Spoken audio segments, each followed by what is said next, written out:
Bonjour, ça vous dirait de partager un repas absolument divin avec moi? Nous serons entourés de charmants convives.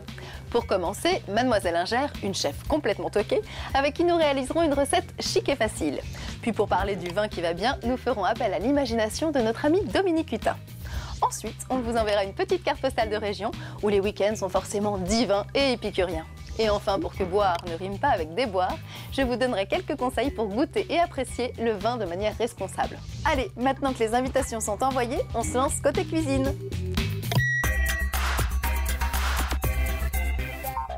Bonjour Mademoiselle Ingère. Bonjour Faustine. Alors, au menu de ce repas divin, vous nous proposez une salade pommes, betteraves et quinoa. Une recette fraîche, saine, légère, mais un rien acidulé. C'est tout vous, ça, non? Oui, en effet, un brin féminin, mais qui a du punch. Ah, j'oubliais, la liste des ingrédients.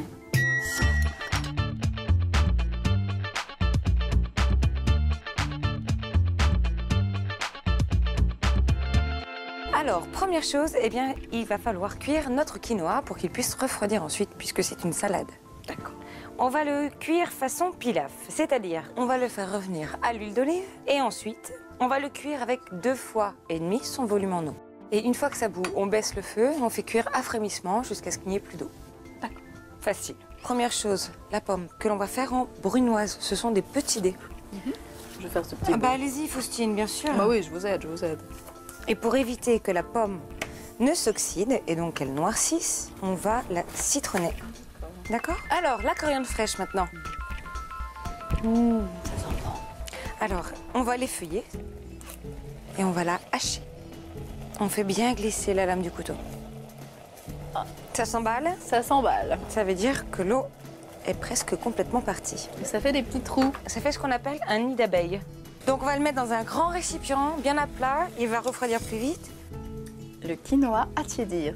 Pour la betterave, c'est des petits bâtonnets façon allumette. Pour la vinaigrette, du miel, du jus de citron, de l'huile d'olive, du sel, du poivre. Je vous laisse faire? Allez, le miel dedans.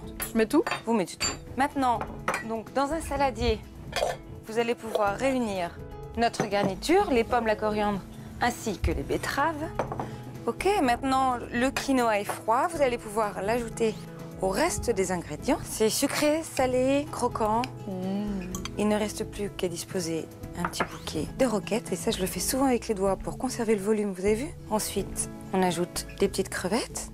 Et pour terminer, on peut ajouter quelques zestes de citron ou alors des graines de sésame pour un petit peu de croquant. Est-ce que je peux goûter? Allez-y, je vous en prie. Croquant avec le sésame. C'est fin, c'est divin. Vous voulez goûter? Allons-y. Eh bien, bon appétit. Bon appétit. Bon, je prends une crevette. Allô Dominique, c'est Faustine. Je te dérange? Je viens de finir une salade magnifique, mais côté vin, j'hésite. Tu veux pas m'éclairer? Allô Dominique? Mais bien sûr, Faustine. Et je vous reconnais bien là, les filles. Tonique comme une salade croquante. Seulement votre petite salade, sous ces deux orguilleraie, eh bien avec la betterave, elle a un caractère bien trempé. Et la roquette, elle, question intensité, elle a carrément le profil d'une catcheuse. Ceci dit, tu la sers en verrine. Donc tu l'as plutôt imaginé façon entrée fraîche et guillerette, non? Garde cette idée pour le vin. Tu files au sud, vers le Rhône.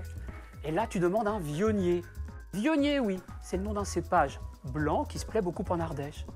Il est assez aromatique pour boxer la betterave et la roquette, et assez rond pour dompter la vinaigrette.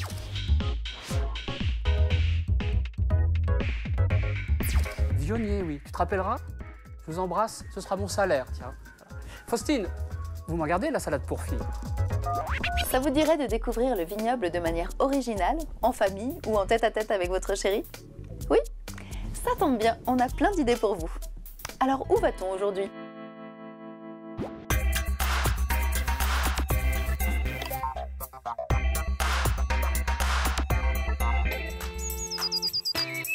Tu vois, ça s'appelle une vrille.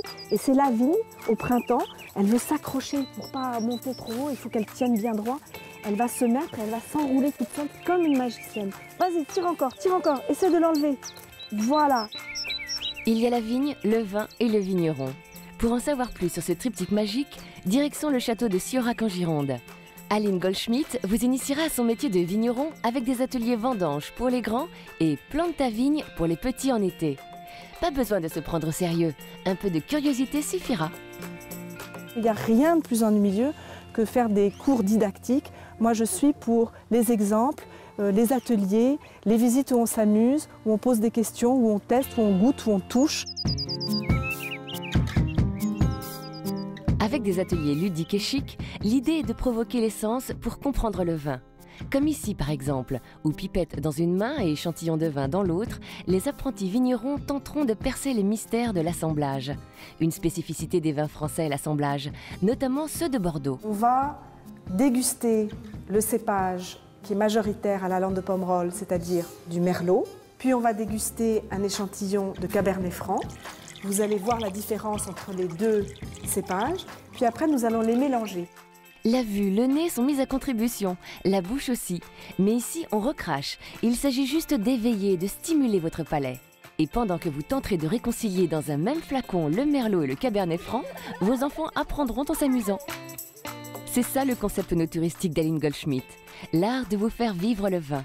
Un bon plan pour un week-end divin en famille.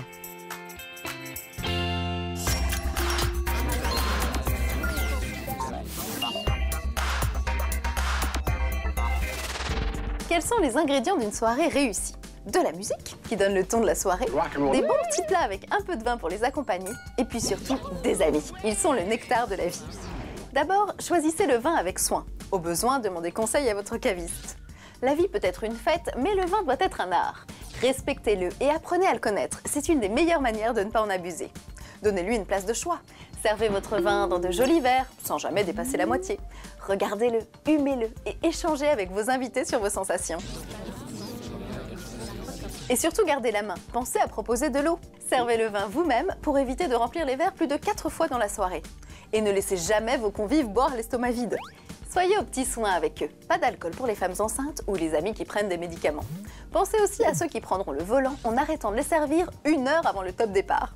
Vous pourrez alors vous coucher sereinement avec les idées claires.